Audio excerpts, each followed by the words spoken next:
15 things illegal now, but normal in 1970s. The 1970s were wild, and not just in fashion or music. It was a time when personal freedom reigned supreme, and safety regulations, well, they hadn't quite caught up. From parenting to partying, many things we now consider reckless or even illegal were just part of everyday life. Let's take a look back at 15 things that were perfectly normal in the 70s, but would definitely get you into trouble today.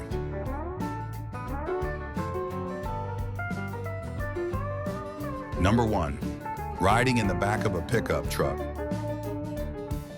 If you grew up in the 70s, there's a good chance you remember piling into the back of a pickup truck with your cousins or neighborhood friends. No seatbelts, no padding, just the metal bed, the open air, and the thrill of bouncing down a country road. Parents didn't think twice about tossing a few kids back there for a quick drive to the store, or even a longer road trip. It was part of the fun, part of being a kid. Today, in many states, it's outright illegal for passengers, especially children, to ride in the back of an open truck. But back then, it was one of those simple joys we didn't even know was dangerous.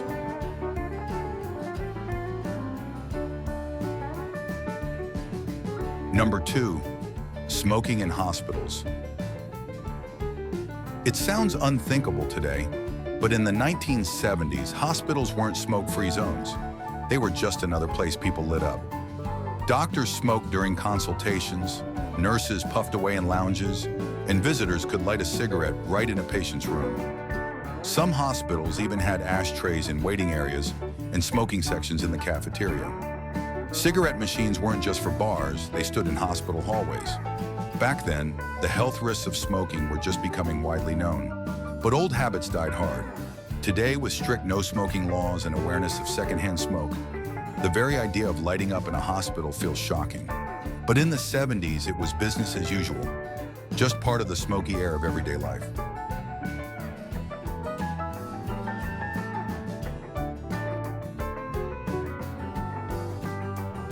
Number 3, leaving kids alone in the car. In the 1970s, leaving your kids in the car while you ran into the store wasn't seen as dangerous. It was normal. Parents would crack the windows, toss the kids a snack or a toy, and disappear into the supermarket or bank. Sometimes they'd even leave the keys in the ignition. No one called the police. No one thought it was neglect. It was just how things were done. Kids waited patiently or not, fiddling with the radio, climbing into the front seat, or playing with the glove box. Today, leaving a child unattended in a vehicle can lead to serious legal trouble. But back then, it was considered practical parenting, not a criminal offense.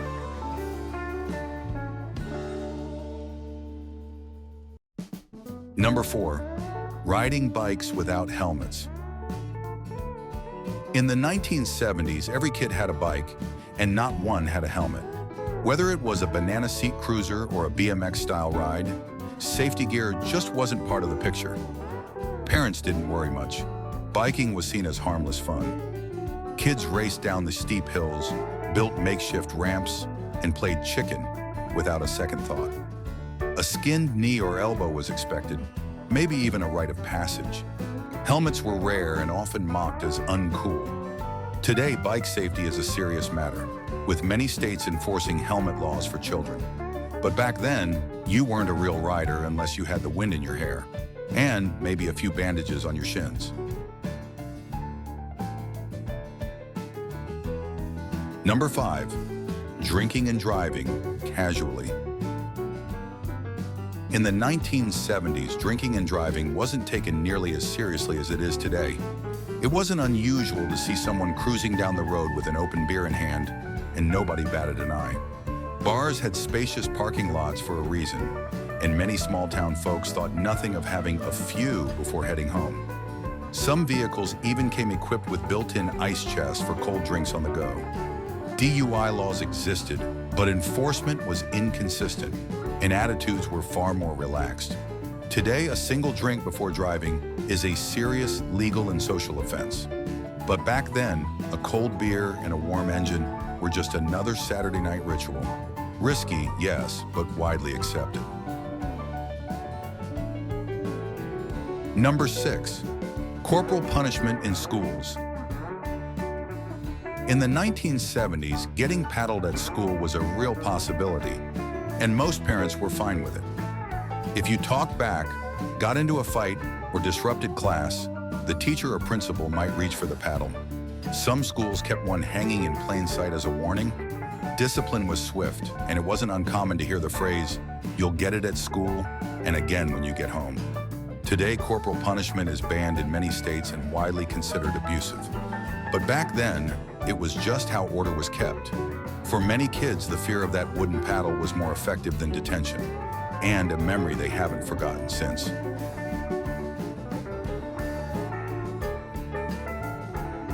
Number 7. No car seats for young children. Strap a baby into a 5-point harness today, and you're following the law. But in the 1970s, most kids didn't even have a car seat. Infants rode on laps, toddlers stood between the front seats, and some kids even napped on the rear dashboard. Car seats, if used at all, were often flimsy and meant more for comfort than safety. Seatbelt laws were still years away in many states, and backseat safety wasn't on anyone's mind. Parents thought nothing of tossing kids in the back and hitting the road. Today, this would be considered dangerously reckless, but in the 70s, it was just another way families traveled together, blissfully unaware of the risks.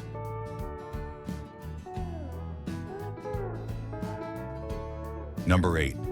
Burning trash in the backyard. In the 1970s, many households didn't wait for garbage pickup. They just burned their trash out back. Metal barrels, known as burn barrels, were a common sight behind garages or sheds. Paper, food wrappers, even plastics went up in smoke, often filling the neighborhood with that unmistakable smell of burning garbage. It was seen as practical and cost-saving, especially in rural or unincorporated areas. There were no strict regulations, no environmental warnings, and definitely no recycling bins. Today, backyard burning is banned in most places due to air pollution and fire hazards. But in the 70s, the sight of smoke rising from a neighbor's yard was as normal as mowing the lawn.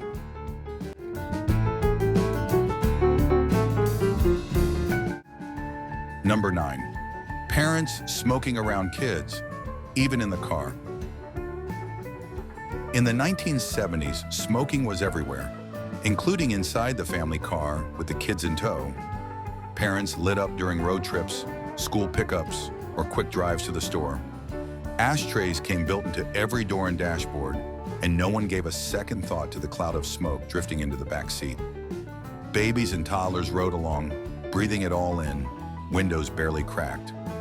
Today, smoking in a car with children is banned in many states and widely viewed as harmful and irresponsible. But back then, cigarettes were so deeply woven into daily life that few questioned the risks, even when the kids were coughing in the back.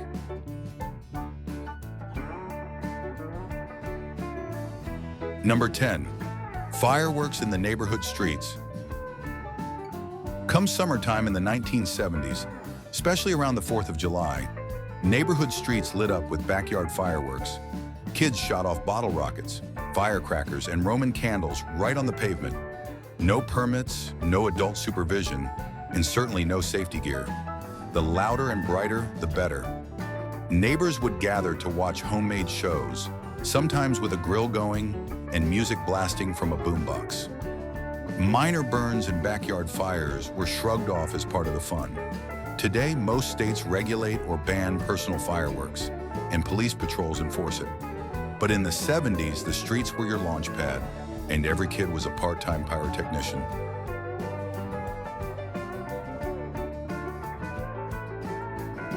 Number 11. Lack of fencing around school playgrounds. In the 1970s, school playgrounds were wide open. No fences, no locked gates, just a sea of kids running free, sometimes right up to the edge of a busy street. Recess supervisors were often few and far between, and wandering off wasn't all that rare. Kids knew their limits, or didn't, and the world felt safer, even if it wasn't. Today, schools are fenced in, with security protocols and tightly monitored boundaries. But back then, playgrounds flowed straight into neighborhoods. It wasn't considered risky, It was just childhood, uncontained. Looking back, it's a wonder more kids didn't vanish between the monkey bars and the parking lot.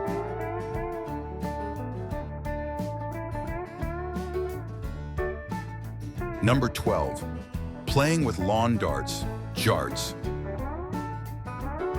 In the 1970s, lawn darts, often called jarts, were a staple of backyard fun. These oversized darts, featuring heavy metal tips, were designed to be lobbed underhand toward plastic rings placed on the lawn. The goal? Land the dart inside the ring. Simple, right? But here's the catch. Those metal tips could exert up to 23,000 pounds of pressure per square inch upon impact. Tragically, between 1978 and 1986, over 6,000 people, mostly children, suffered injuries from these darts, leading to at least 3 fatalities. One particularly heartbreaking incident involves 7-year-old Michelle Snow, whose father subsequently led a campaign to ban the game. By December 1988, the U.S. Consumer Product Safety Commission prohibited the sale of lawn darts, urging families to discard them. Today, safer, blunt-tipped versions exist, but the original jarts serve as a stark reminder of a time when fun often came with hidden dangers.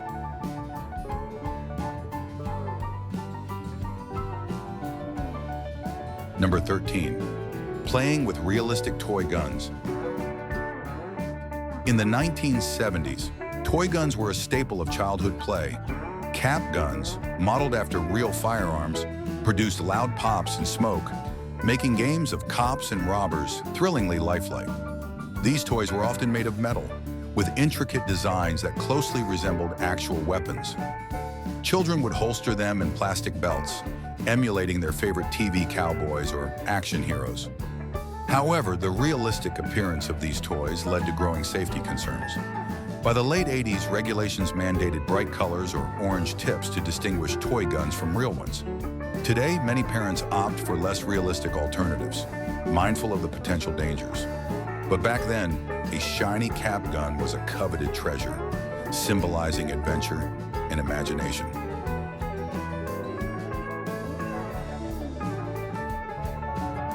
Number 14, no seatbelts in the back seat. In the 1970s, seatbelts were more of a suggestion than a rule, especially in the back seat. Most kids didn't buckle up, and many cars didn't even have rear seatbelts installed. On long road trips, kids sprawled out across the bench seat, laid down to nap, or climbed into the cargo area of the family station wagon. Seatbelt laws wouldn't be widely enforced until the mid-1880s, and for many families, the idea of strapping in a child seemed unnecessary. Today, not wearing a seatbelt, especially in the back, is illegal in most states. But back then, freedom of movement and a little sibling wrestling in the back seat was just part of the ride.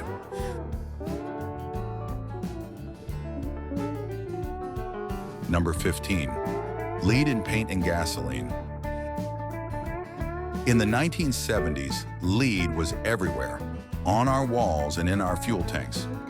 Homes built before 1978 often used lead-based paint, prized for its durability and vibrant color. But as that paint aged and chipped, it released toxic dust, posing serious health risks, especially to children. Simultaneously, most gasoline contained tetraethyl lead, an additive used to reduce engine knock. The U.S. Environmental Protection Agency began phasing out leaded gasoline in 1973, but it remained available for years.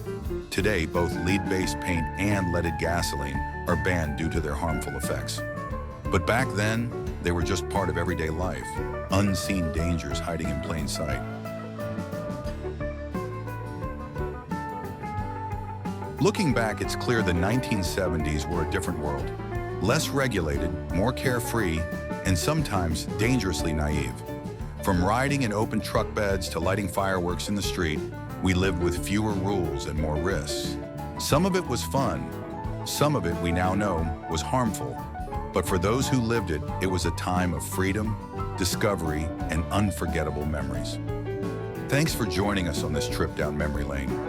If you enjoyed this journey, don't forget to like, subscribe, and share your own 70s stories in the comments. Until next time, stay safe and stay nostalgic.